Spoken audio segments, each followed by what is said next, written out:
This video takes a look at the blocks that are available on your new Moodle site.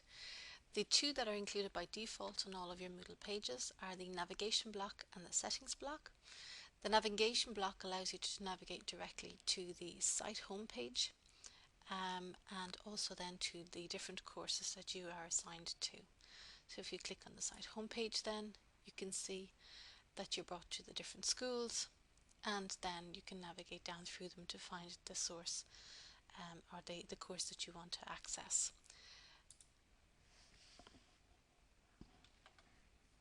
In terms of your profile, you can click on your profile or also your private files, and the private files again are your personal storage area on Moodle.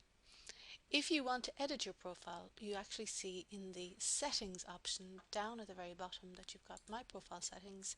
You can click on edit profile and you can edit your profile to include your picture. It is a good idea for lecturers to include a picture, and it's quite simple to upload by dragging and dropping.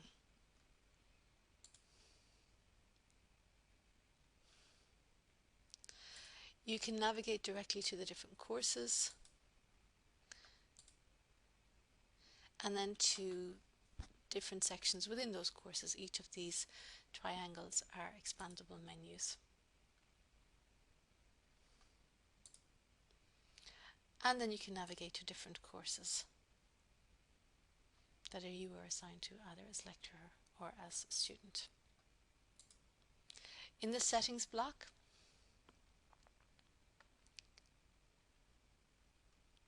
if we go to the course itself, we'll see course administration and we'll see a number of different options.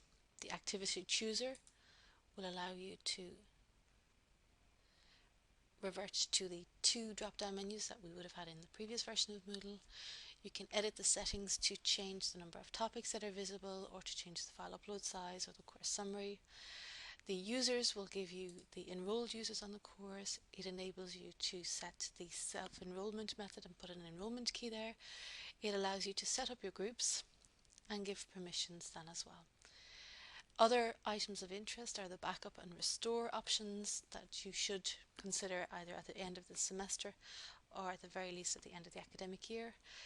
And an interesting feature as well is the import option here, which allows you to copy resources from one module or course to another without having to go through the upload process again. The question bank refers to the quizzes question bank, and the reset option for each of the modules allows you to reset the student data to empty the module of student data so that you can use it again. You can also switch role to student to see what your student sees, and then, as I mentioned before, you've got your profile settings. You can dock these blocks to the left hand side so that you've got more space on your Moodle page, and then you can undock them individually or you can dock them all at once by clicking on the little icon at the bottom of the page. You can maximize and minimize them as well by clicking on the little plus or minus sign, and this makes it a little bit tidier on your page. So those are the default blocks that are included on each of your module pages. On the right hand side you have blocks that you can delete from your module page if you want to, and some of the default ones included are the latest news, which is linked to the news forum for each of the Moodle pages that you're assigned to. You can click to add a new topic, and this effectively works the same as a class announcement. So if you have a subject and a message, for example,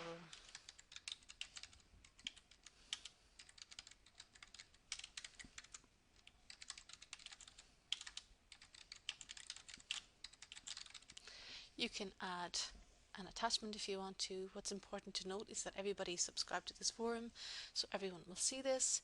You can tick the mail now option, and that means that it should be sent to the student's email, and then click post to forum. And you have approximately 30 minutes to edit. If you want to make any changes at that point, then if you haven't ticked the mail now option, it will be sent out to student emails. You can see then that you've got the option, you've got the display here, when it was added, who added the new topic, and then what the subject is. The calendar is also another useful block in that anytime you schedule an activity, for example an assignment, it will show up on the calendar block. Course completion status is not activated for the site as yet, so we're going to delete that block.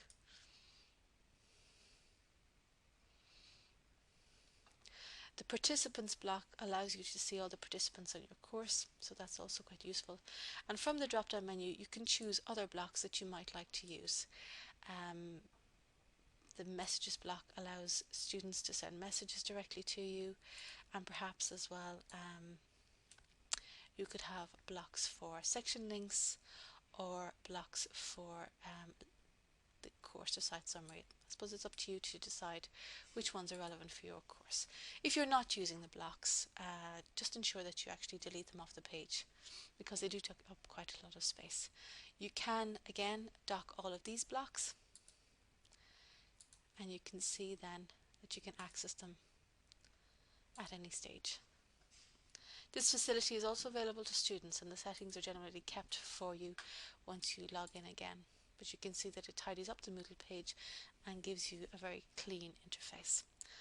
Again, to access any of them, you can hover over them and you'll get all of the information that you need. And then to undock them all, you can click on the icon at the bottom of the page. Those are the blocks in the new Moodle.